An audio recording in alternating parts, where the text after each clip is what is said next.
Rabbi, here we are, Erev Sukkos, Rebbe Nachman, in our Rebbe Nachman Chabura, and we're in Reish Pei Beis, and we're speaking about the Likutei, and we're speaking about finding the good inside of ourselves, finding the good inside of other people. And once you start doing this, finding that good, your whole life opens up. I was speaking to a guy this morning, he wants more self-confidence. It's one of the telltale signs that a person has really low self-confidence is that he usually puffs himself up and becomes like Chad, like Mr. Master Bro, and big outer game, but he feels so empty on the inside. That's why he needs all this external making up for the feeling of I'm really not so valuable, I'm really a nobody. Because he never came to learn Rebbe Nachman. Chad should come to learn Rebbe Nachman. That's Pasha. Okay, so you guys have to go to all the university campuses and to tell Chad to come to Shir or send him the videos. That if he would just look inside of himself and see that he's really good, that he has a soul, that he's pure, that he's worth something, then he's not going to feel down and out, and he's not going to have to compensate with the big outer game and all the parties and all the women and all that stuff. So Rebbe Nachman's telling us to look inside, what's called the Likutei, and to find the good inside of you. And then Rebbe Nachman said to us yesterday, even if you find that good, but you see that good is filled with other motivations. I only came to Shir today because everyone else was coming. I only did, Shachris because my roommate's like, better get out of bed. The rabbis are going to come find you. And you put your pillows under the covers to make it like, that's the opposite way. At night, you came home. So, that's not motivating. But still, you did something good. You did something good. You're trying, you always get back to that good point. So look inside, in Reish Pei Beis. Chaim. Just like we have to judge other people favorably, and the way we do that is always look for their good. Always look for their good. And don't tell me that they don't have any good. That everyone has good. Everyone's done at least one good thing in their life. So start with that point. I focus in on that one point of good. And then I build from that point. Afilu is Rishayim, even totally wicked people, they've done good. They've had good thoughts, good motivations. They've done some good things. Go to that place. And find the good.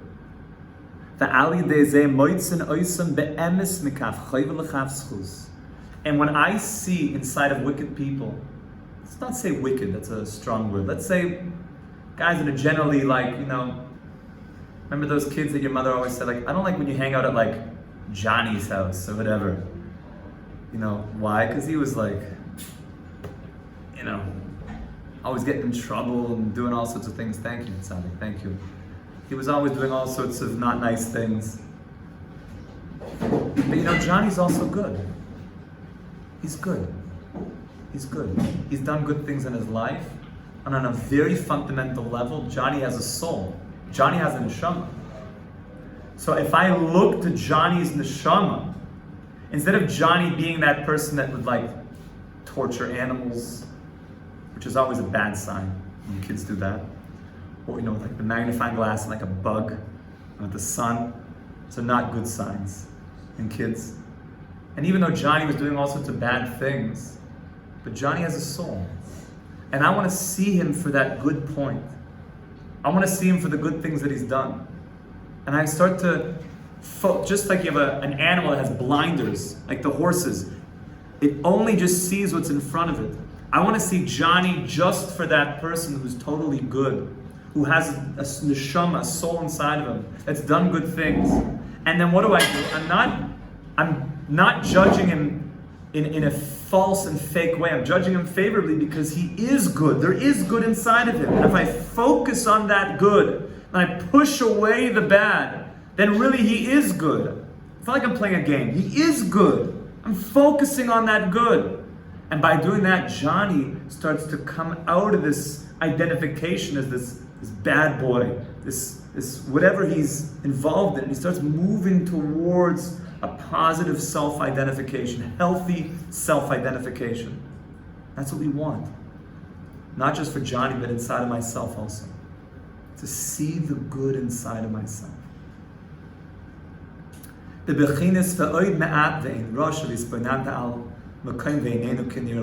what we said before from King David, that even though it's speaking about the times of Mashiach, that there's going to be one more moment and all the wickedness of the world is going to go away. All the Rishayim, all the wicked things of the world are going to disappear. Like we daven in Rosh Hashanah, like smoke. It's going to go up and dissipate. It's going to seem like a distant past. North Korea and Ahmadinejad and Haman and Achashverosh, and these things are just they're gonna go away. Be'emes. And all the terrorism and all the riots, Hashem Yirachem, is going to dissipate. It's voinanta. So that's the simple meaning. But Rebbe Nachman keeps explaining this deeper, that if I look at that place inside of somebody who, even though he's bad, but I look at the good point inside of him, all of a sudden, there's a place that's totally good, there's no Russia there. He's totally pure. And all of a sudden I try to find, is he bad? I can't find the bad anymore. I actually pulled him out of that identification. I pulled Johnny out of that bad place into a positive place just by finding the good.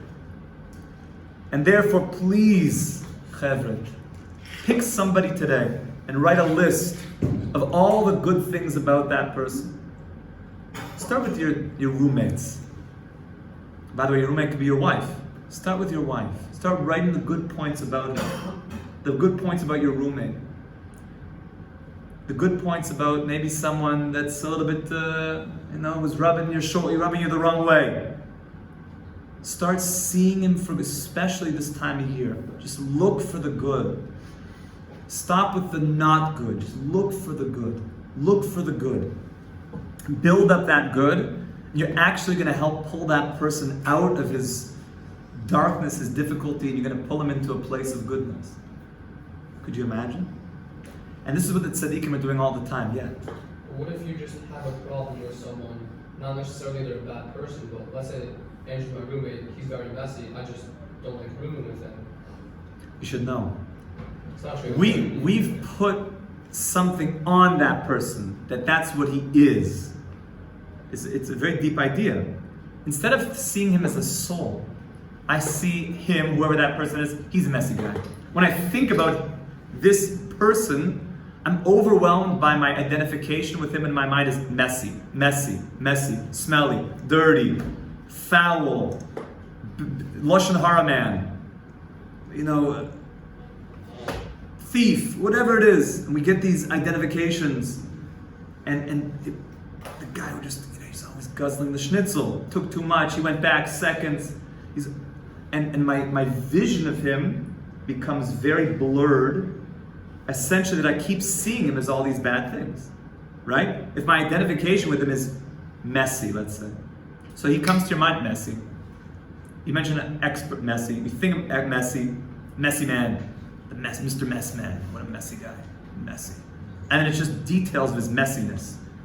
This kind of messiness, sometimes food-oriented messiness, sometimes clothing-oriented messiness, sometimes it ends up on my bed, sometimes it's just messy. Is that him? So am I judging him favorably?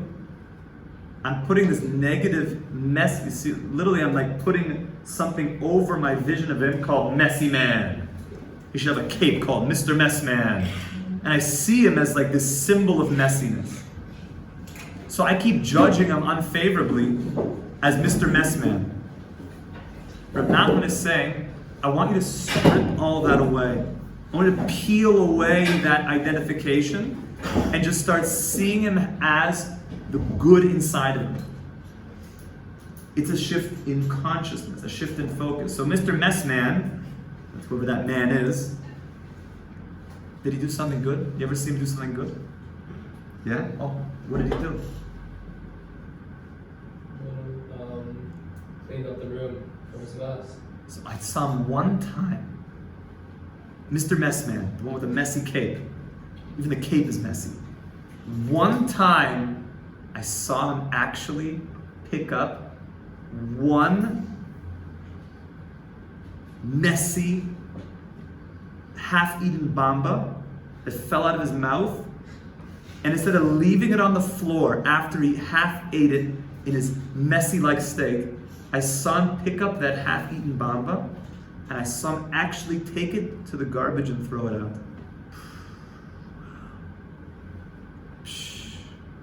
Amazing.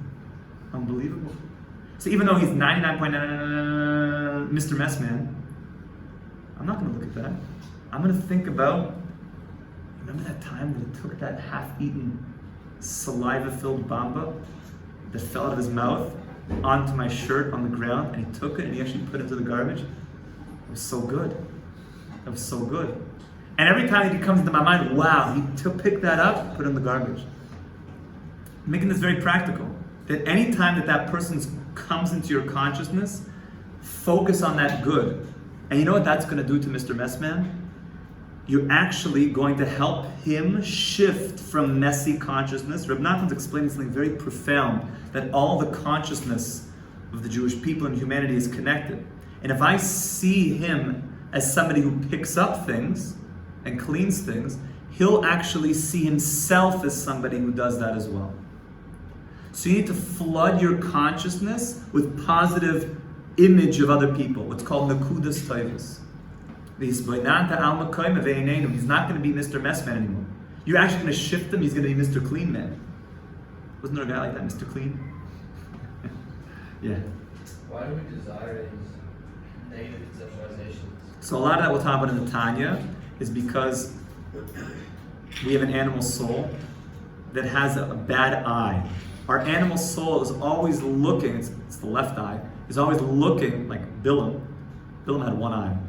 He only had one eye. He had a left eye. All ra. Left eye. And he was always seeing the bad. We have a part of us, an animal soul, that only wants to see the bad, only wants to see the negative. One of the ways that actually makes me feel better, when I put somebody else down, boosts me up a little bit. Something about Lashon Hara, when a person says something not nice, okay, it boosts me up. It boosts me up. I put him down, it lifts me up. But only the animal soul works that way. The godly soul doesn't require putting somebody else down to feel good about itself. It's good inherently. And to the contrary, this is an amazing point. To the degree that you lift up other people, your godly soul gets even higher. Because on the level of the godly soul, we're all unified. And therefore, if the Jewish people and humanity get lifted up to the next level, we all get lifted up.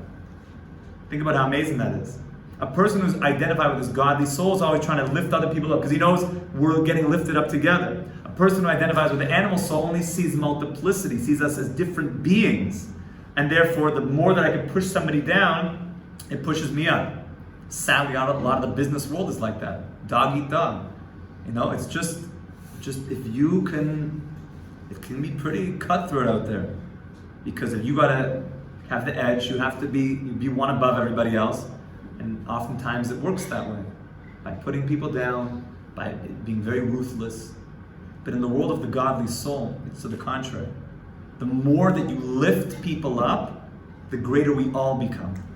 That's why one of the greatest things that we try to get to a level of consciousness is that when one of your friends achieves success, you're as happy for him as if it was for you. Imagine a situation, your friend gets engaged. You're a 28-year-old guy, your 24-year-old friend, good close friend in yeshiva gets engaged.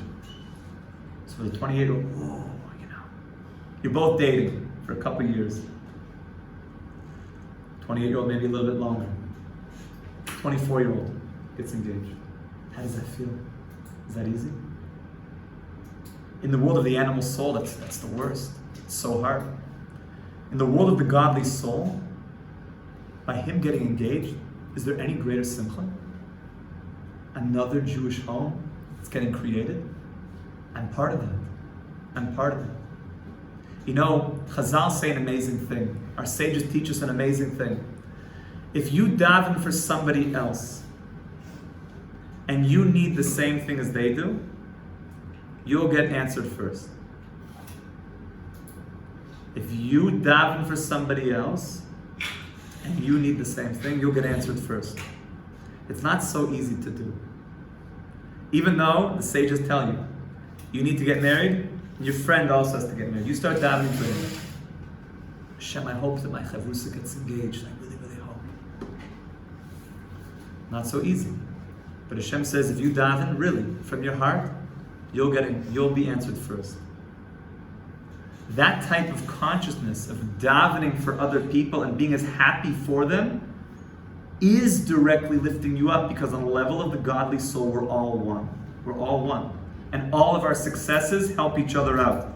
Rebbe Nachman's talking about shifting an entire focus from being someone like Bilam, that sees only with a bad eye, only sees the bad in people, to moving to the positive direction, just seeing the good, focusing on the good. And then you're going to pull those people up. You're going to start lifting the whole level of everyone around you. So Mr. Messy Mess Man, I don't see him as that anymore. I see that one good thing he did. And that one good thing leads to another good thing, another good thing, another good thing. And I pull him from being Mr. Mess Man into Mr. Clean. Says Rebbe Nachman,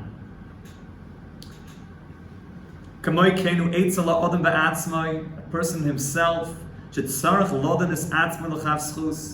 judge yourself favorably, to see the good in yourself. Don't be so hard on yourselves. The world can be very hard on themselves. We're so critical of ourselves. Take success, take pride in your successes. Be happy with all of your accomplishments. Very important. Keep looking at the good inside of yourself. There's good inside of me. There's good. Keep finding the good. Excavate it. More good and more good and more good. And you're going to see this is not going to make a person some haughty, puffed up person. It's going to. Most of us actually, we have a problem with low self-esteem in our generation. Much more than problems with high self-esteem. We're in a generation that's the opposite end. It's okay. Rebbe Nachman came to tell us this because we need to believe in ourselves more. And keep looking and seeing all that good in ourselves. That we're so good on the inside. Rebbe Nachman says, keep finding the good.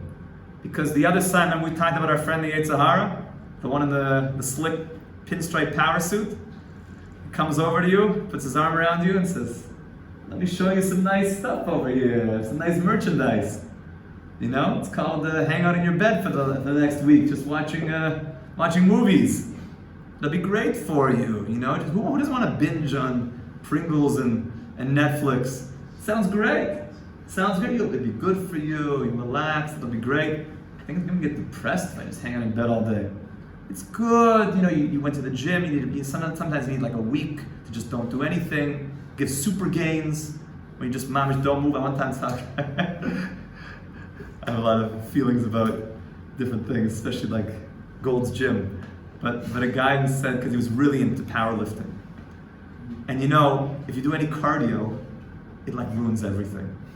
Because these guys want to just become like monsters. So there's a guy, they were going to a chasana, and the tender was leaving. They were going to leave. The tender's the little bus that was going to the wedding. A good friend. And they told her, they messaged together, we're leaving now. You have to come. I'm not running. I lifted. If I have any cardio, I'm not doing that. You're gonna miss your good friends. No cardio. You got it? No, it's gonna ruin everything. Crazy stuff, right? Crazy. So the Yetzer Hara will come with all sorts of very interesting tactics. You gotta watch out. He's very cunning. He's very sly. The translation, if you look at Onkelos of the Nachash is a very wise, cunning serpent. The Nachash HaKadmoni will fool you in many ways. You need to be very cunning to hear the voice. One of the ways to counteract the Nachash, the inner snake, is just keep finding the good. Pure good.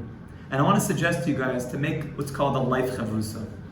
A life chavrusa is somebody, he's not your Rebbe, he's not like a regular colleague. He might not even be your regular chavrusa that you learn morning seder with.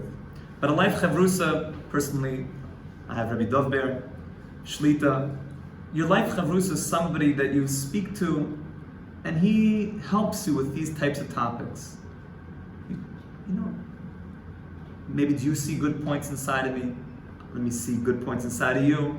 It's someone that is mature, that you trust, that you can really talk about life with. A life chavrusa. You don't have to have any books open in front of you, but you'll start to work on these real life ideas together. And I suggest everyone should start to think about that person. And it's ideally someone that you grow with over the years. A life chavrusa.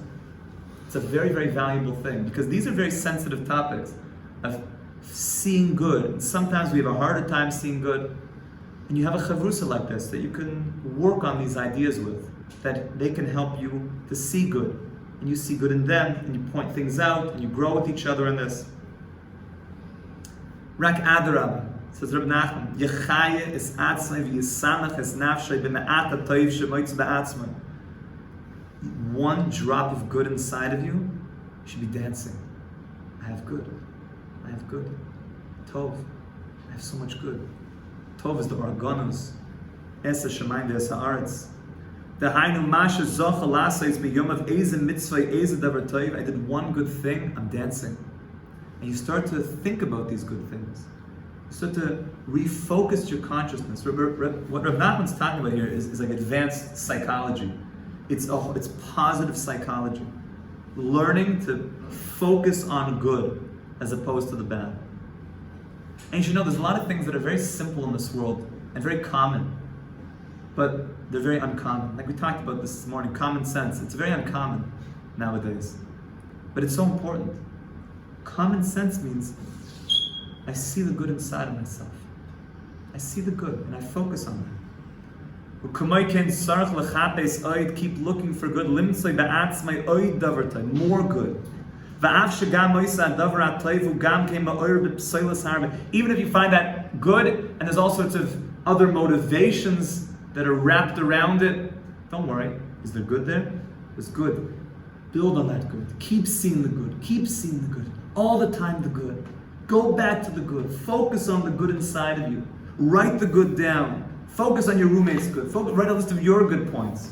Write a list of your good points. Write a list of your good points. You will find there's good there. Now, we're going to only be able to do this next time, but I'm just going to introduce it. Rebbe Nachman is going to take this Torah to an entirely new dimension. He's introduced essentially only seeing the good. And by doing that, you'll pull people that are associated with bad. You're going to pull them towards good. And that's called judging favorably, because you actually are judging favorably. And that's called hisbainat ha'makom me'einenu. There's a point inside us that we're all good. And you push away the darkness in a person when you see that. Rebbe Nachman's going to explain, when you start seeing the good as opposed to the bad, this is going to be the secret of music. The secret of music. Because what is music all about? When a musician plays music, what essentially is they do? What are they doing? They're choosing a good note as opposed to the opposite. You ever hear a musician when they just they hit like the wrong they hit the wrong note. It just Someone who's sensitive to music, right there. It's just when it's Pains you. because it was. Your whole vibe is just thrown off. That's it. The whole vibe is, music is all about picking the good notes.